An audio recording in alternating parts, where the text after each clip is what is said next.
Imaginez une reine si puissante et impitoyable que sa simple mention suscitait peur et tremblement dans tout un royaume. Une femme qui non seulement défiait les traditions et la foi de son peuple, mais qui conspirait aussi, assassinait et persécutait les prophètes de Dieu. C'est l'histoire de Jézabel, une des figures les plus infâmes de la Bible, dont la mort apporta non seulement la justice divine, mais devint également un symbole d'avertissement pour toutes les générations. Dans cette vidéo, vous découvrirez comment l'introduction du culte de Baal par Jézabel a dévasté Israël, le complot sinistre qui conduisit à la mort de Naboth et la prophétie qui annonça sa fin tragique. Pour comprendre la gravité de cet événement, nous devons d'abord en savoir un peu plus sur qui était Jézabel. Elle était la fille d'Ethbaal, roi de Sidon, une cité-État phénicienne. Lorsque Jézabel épousa Achab, le roi d'Israël, elle apporta avec elle ses croyances et pratiques religieuses, qui étaient très différentes des traditions israélites. Jézabel était une fervente adoratrice de Baal, un dieu cananéen associé à la fertilité, à l'agriculture et aux tempêtes. Dans la religion de Baal, il y avait des rituels qui comprenaient des sacrifices et des pratiques qui étaient abominables pour les Israélites, qui adoraient le Dieu unique, Yahvé. Le mariage d'Achab avec Jézabel eut un impact profond sur la vie religieuse d'Israël. Jézabel ne se contentait pas de pratiquer sa foi en Baal, mais encourageait également activement les Israélites à en faire de même. Elle construisit des temples et des autels dédiés à Baal en Israël et soutenait un grand nombre de prêtres de Baal avec les ressources du royaume lui-même. Cette promotion du culte de Baal provoqua une crise spirituelle immense en Israël. De nombreux Israélites commencèrent à adopter ces pratiques païennes, abandonnant le culte du Dieu de leurs ancêtres, comme Abraham, Isaac et Jacob. Cela conduisit à une grande corruption de la foi et de la moralité parmi le peuple d'Israël. Le problème ne se limitait pas seulement à Israël. Le culte de Baal commença également à se répandre en Juda, le royaume du Sud, exacerbant encore plus la division et le conflit entre les deux royaumes. Cette période est vue comme l'une des plus sombres de l'histoire religieuse d'Israël, car elle représentait un éloignement significatif des commandements et de la relation avec Dieu. L'influence de Jézabel fut si négative qu'elle promut non seulement l'idolâtrie, mais persécuta également les prophètes de Yahvé. Elle ordonna l'exécution de nombreux d'entre eux, tentant de réduire au silence toute opposition à sa religion. Cela provoqua la colère divine et entraîna l'intervention directe de prophètes tels qu'Élie, qui devinrent des défenseurs ardents de la vraie foi et des opposants implacables de Jézabel et de son culte idolâtre. L'histoire de Jézabel est un puissant rappel des dangers de l'idolâtrie et de la corruption spirituelle. Son introduction du culte de Baal n'a pas seulement apporté le malheur sur sa propre maison, mais a également laissé une empreinte indélébile dans l'histoire d'Israël, montrant comment l'éloignement de Dieu peut conduire à un déclin moral et spirituel. Maintenant, approfondissons notre conversation sur Jézabel en nous concentrant sur un aspect particulièrement sombre de son influence, la persécution des prophètes du Seigneur. Il est important de se rappeler que les prophètes dans l'ancien Israël jouaient un rôle vital. Ils étaient les porte-paroles de Dieu, guidant le peuple et les leaders d'Israël selon la volonté divine.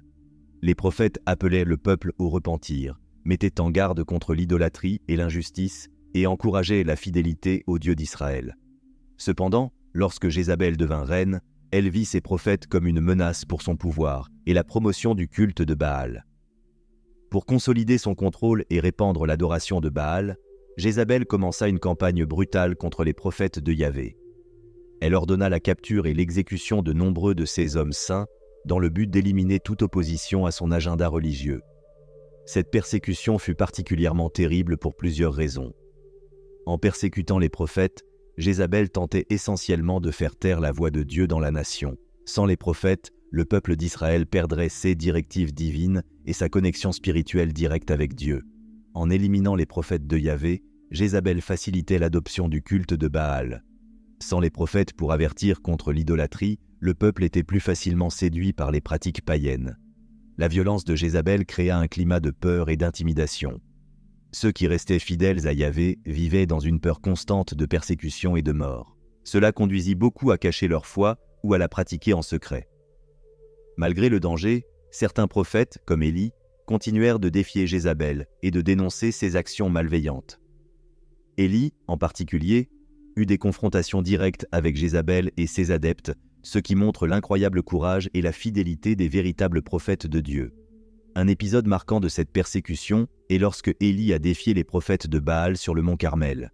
Il proposa un test pour prouver qui était le vrai Dieu.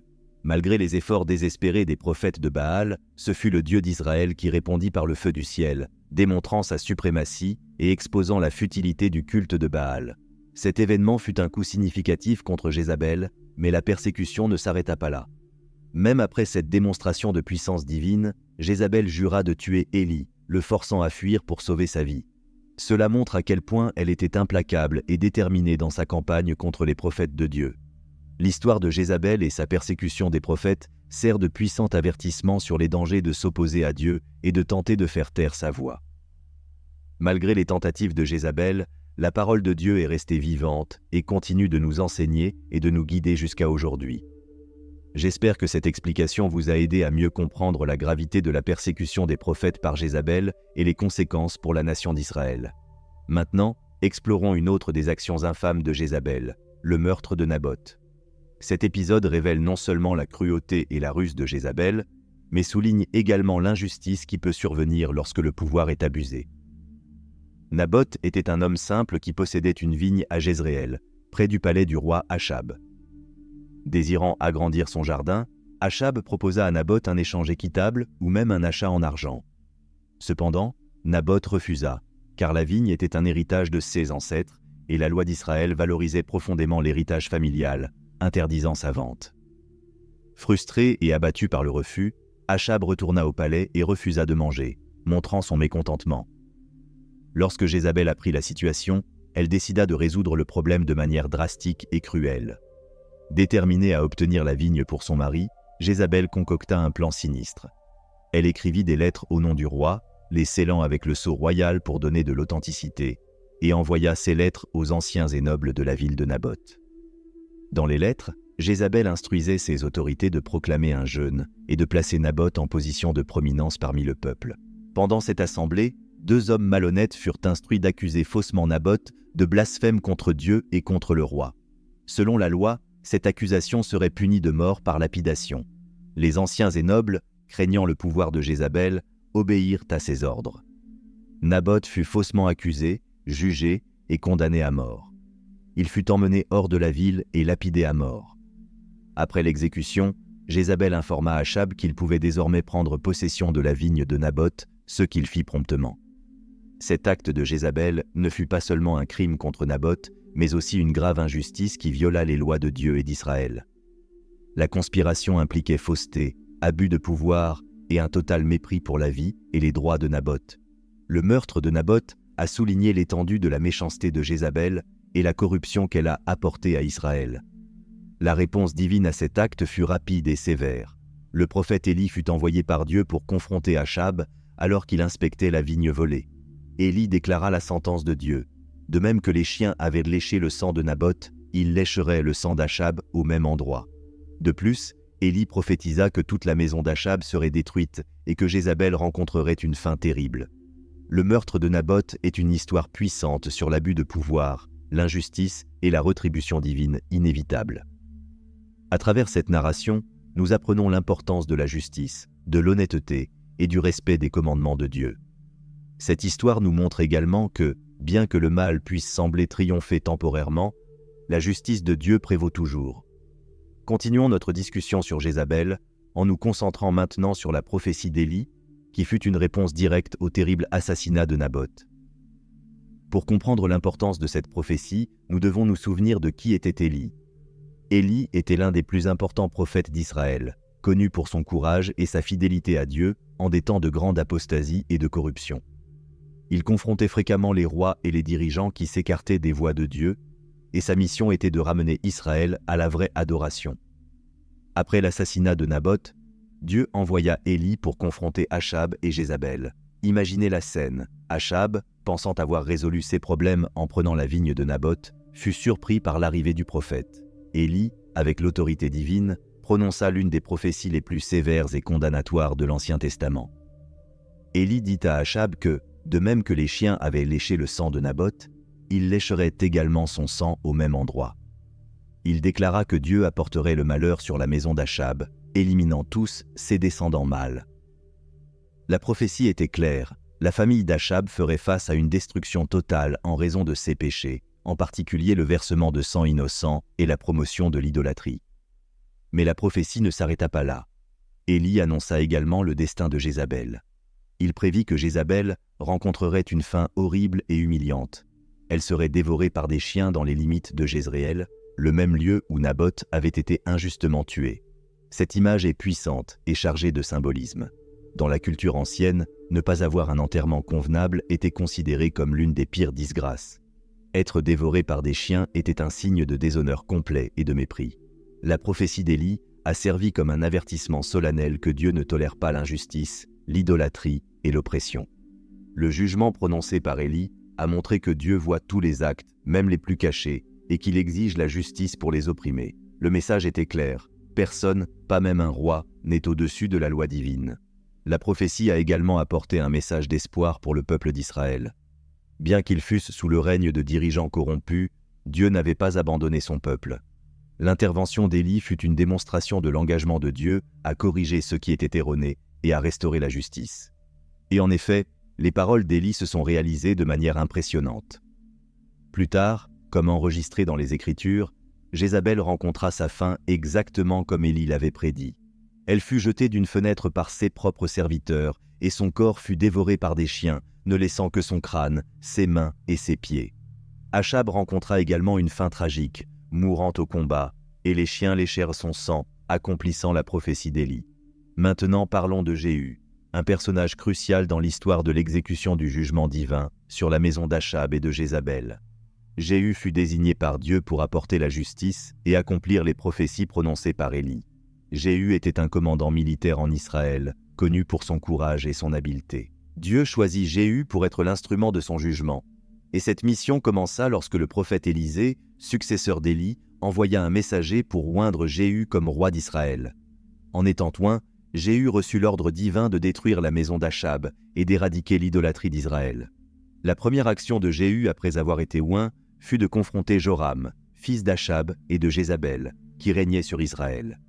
Jéhu rencontra Joram à Jezréel, où il se remettait de blessures de bataille. Lorsque Joram perçut l'approche de Jéhu, il alla à sa rencontre dans son char, accompagné d'Ochosias, roi de Juda. Méfiant, Joram demanda à Jéhu s'il venait en paix, à quoi Jéhu répondit par une accusation. « Comment peut-il y avoir de la paix, tant que les prostitutions de votre mère Jézabel et ses nombreuses sorcelleries continuent ?» Se rendant compte du danger, Joram tenta de fuir, mais Jéhu tira son arc et lança une flèche qui transperça le cœur de Joram, le tuant instantanément. Avec cela, Jéhu commença à accomplir la prophétie d'Élie, éliminant le premier des descendants d'Achab.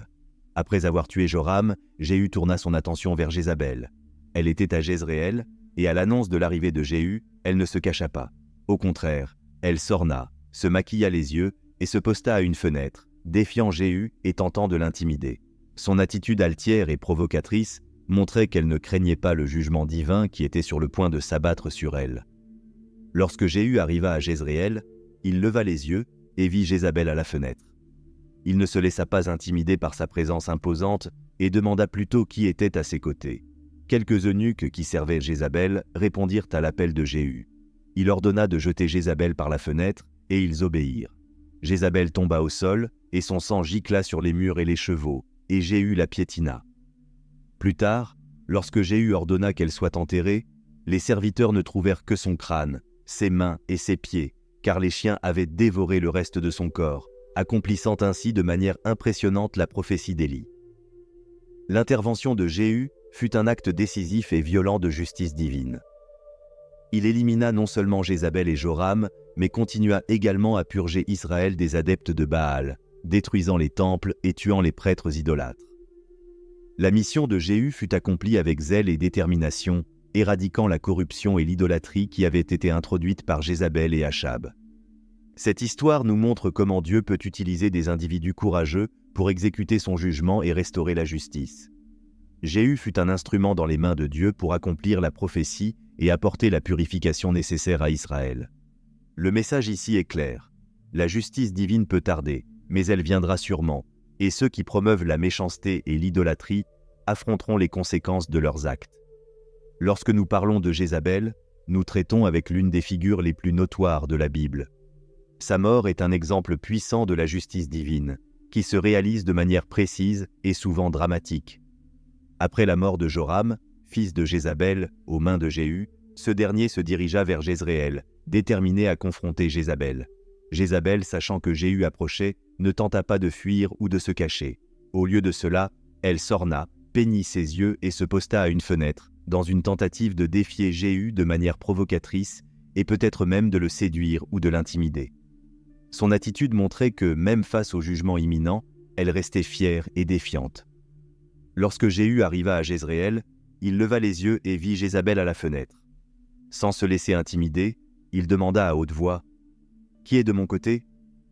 Quelques eunuques qui servaient Jézabel regardèrent vers Jéhu, indiquant qu'ils étaient prêts à obéir à ses ordres. Jéhu leur ordonna alors de jeter Jézabel par la fenêtre. Les eunuques obéirent immédiatement. Ils lancèrent Jézabel par la fenêtre et elle tomba au sol. La chute fut brutale et son sang éclaboussa les murs et les chevaux. Jéhu, sans hésiter, piétina son corps, symbolisant sa défaite totale et l'exécution du jugement divin. Plus tard, Jéhu entra dans le palais pour manger et boire. Après s'être rafraîchi, il ordonna que Jézabel soit enterrée, reconnaissant que malgré tout, elle était la fille d'un roi. Cependant, lorsque les serviteurs allèrent l'enterrer, ils ne trouvèrent que son crâne, ses mains et ses pieds. Les chiens avaient dévoré le reste de son corps, exactement comme Élie l'avait prophétisé des années auparavant.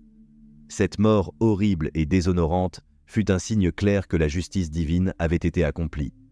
Jézabel, qui avait répandu l'idolâtrie et l'injustice en Israël, rencontra une fin qui reflétait la méchanceté de ses actes. Il ne restait d'elle que des fragments, symbolisant que ceux qui défient Dieu et oppriment son peuple n'auront pas une fin honorable. La mort de Jézabel nous enseigne plusieurs leçons importantes. Premièrement, elle nous montre que l'orgueil et l'arrogance, surtout lorsqu'ils sont dirigés contre Dieu, mènent à la destruction. Jézabel est restée provocatrice jusqu'à la fin, mais son attitude ne l'a pas sauvée du jugement divin. Deuxièmement, l'histoire de Jézabel est un rappel puissant que la justice de Dieu est inévitable. Même si elle prend du temps, elle viendra certainement, et ceux qui perpétuent le mal affronteront les conséquences. Enfin, cette histoire renforce l'importance de suivre les voies de Dieu et d'éviter l'idolâtrie et l'injustice. Jézabel et sa famille ont souffert non seulement à cause de leurs actions, mais aussi parce qu'elles se sont éloignées des commandements de Dieu et ont conduit la nation d'Israël au péché. Alors réfléchissons à la leçon d'humiliation et de justice que nous pouvons tirer de la mort de Jézabel. L'histoire de Jézabel est l'une des plus puissantes et des plus marquantes de la Bible. Et sa mort humiliante sert d'exemple clair de la justice divine contre l'idolâtrie et la persécution. Jézabel était une reine puissante, mais aussi l'une des figures les plus maléfiques de la Bible. Son introduction du culte de Baal, sa persécution des prophètes du Seigneur et sa manipulation pour assassiner Naboth ont montré l'étendue de sa cruauté et de son impiété. Cependant, sa mort n'était pas seulement une fin tragique, mais aussi un acte de justice divine qui sert d'avertissement éternel. Quand Jézabel fut jetée par la fenêtre par ses propres serviteurs, tombant au sol et étant piétinée par Jéhu, son corps fut dévoré par des chiens, ne laissant que son crâne, ses mains et ses pieds. Cette fin horrible et humiliante n'était pas un hasard, mais l'accomplissement exact de la prophétie d'Élie. La mort de Jézabel symbolise que ceux qui défient Dieu et oppriment son peuple feront face à une justice sévère et inévitable. L'humiliation de Jézabel fut totale. Elle, qui avait vécu dans le luxe et le pouvoir, a terminé sa vie de manière misérable et déshonorante. Ce contraste entre sa vie et sa mort est une leçon importante. Dieu ne tolère pas l'idolâtrie et la persécution, et il juge avec justice. Jézabel pensait pouvoir défier Dieu et échapper impunément, mais son histoire nous montre que personne n'est au-dessus de la loi divine. De plus, l'histoire de Jézabel nous enseigne sur les conséquences de suivre le chemin du mal. Elle a non seulement souffert personnellement, mais a également apporté la destruction sur toute sa maison. L'idolâtrie qu'elle a promue et l'injustice qu'elle a perpétrée ont eu des répercussions durables, entraînant la chute de sa famille et la purification d'Israël du culte de Baal. Cette narration est un avertissement pour nous tous. La justice de Dieu peut sembler tardive, mais elle est certaine et complète. Ceux qui suivent des chemins pervers et s'opposent à Dieu finiront par faire face à ses conséquences. Peu importe à quel point nous pouvons sembler puissants ou intouchables, la justice divine prévaut. D'un autre côté, l'histoire de Jézabel offre également de l'espoir. Elle montre que Dieu est attentif aux injustices et qu'il intervient pour corriger ce qui est mal. La justice divine peut être sévère, mais elle est toujours juste. Cela nous donne confiance que Dieu n'ignore pas la souffrance des opprimés et qu'il agit en défense des justes. L'humiliation finale de Jézabel est un rappel puissant que la justice de Dieu est impartiale et inévitable. Sa vie de fierté et de méchanceté ne l'a pas protégée du jugement divin.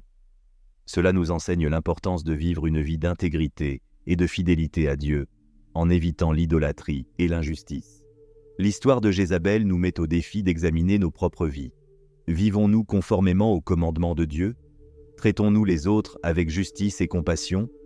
Ou permettons-nous, d'une manière ou d'une autre, que l'orgueil, l'idolâtrie ou l'injustice contaminent nos actions? En réfléchissant à l'histoire de Jézabel, nous sommes appelés à corriger nos voies et à chercher à vivre en accord avec la volonté de Dieu. En fin de compte, le récit de Jézabel est un puissant exemple de la manière dont Dieu administre sa justice et défend la sainteté et la justice parmi son peuple. C'est un rappel que le mal, aussi puissant puisse-t-il paraître, ne prévaudra pas contre la justice divine. Dieu aura toujours le dernier mot, et sa justice est certaine. Et ainsi nous concluons notre voyage à travers l'histoire de Jézabel, l'une des figures les plus marquantes et tragiques de la Bible. À travers sa vie et sa mort, nous apprenons sur l'importance de la justice divine, la gravité de l'idolâtrie et de la persécution, et la certitude que Dieu agit toujours en défense des justes. Si vous avez aimé cette vidéo et souhaitez continuer à explorer d'autres histoires fascinantes et leçons théologiques de la Bible, n'oubliez pas de vous abonner à la chaîne. Cela aide non seulement à soutenir notre travail, mais assure également que vous ne manquerez aucun de nos prochains vidéos. Et si vous avez trouvé cette histoire impactante ou avez quelque chose à ajouter, laissez votre commentaire ci-dessous. Nous aimons entendre vos opinions et discuter de ces sujets avec notre communauté. Enfin, si cette vidéo vous a été utile, donnez-lui un like. Cela nous aide à atteindre plus de personnes avec ces messages importants. Merci de regarder et à la prochaine. Que Dieu vous garde. L'histoire de Jézabel nous met au défi d'examiner nos propres vies. Vivons-nous conformément aux commandements de Dieu? Traitons-nous les autres avec justice et compassion? Ou permettons-nous, d'une manière ou d'une autre, que l'orgueil, l'idolâtrie ou l'injustice contaminent nos actions? En réfléchissant à l'histoire de Jézabel, nous sommes appelés à corriger nos voies et à chercher à vivre en accord avec la volonté de Dieu. En fin de compte, le récit de Jézabel est un puissant exemple de la manière dont Dieu administre sa justice et défend la sainteté et la justice parmi son peuple. C'est un rappel que le mal, aussi puissant puisse-t-il paraître, ne prévaudra pas contre la justice divine. Dieu aura toujours le dernier mot, et sa justice est certaine. Et ainsi nous concluons notre voyage à travers l'histoire de Jézabel, l'une des figures les plus marquantes et tragiques de la Bible. À travers sa vie et sa mort, nous apprenons sur l'importance de la justice divine, la gravité de l'idolâtrie et de la persécution, et la certitude que Dieu agit toujours en défense des justes. Si vous avez aimé cette vidéo et souhaitez continuer à explorer d'autres histoires fascinantes et leçons théologiques de la Bible, n'oubliez pas de vous abonner à la chaîne.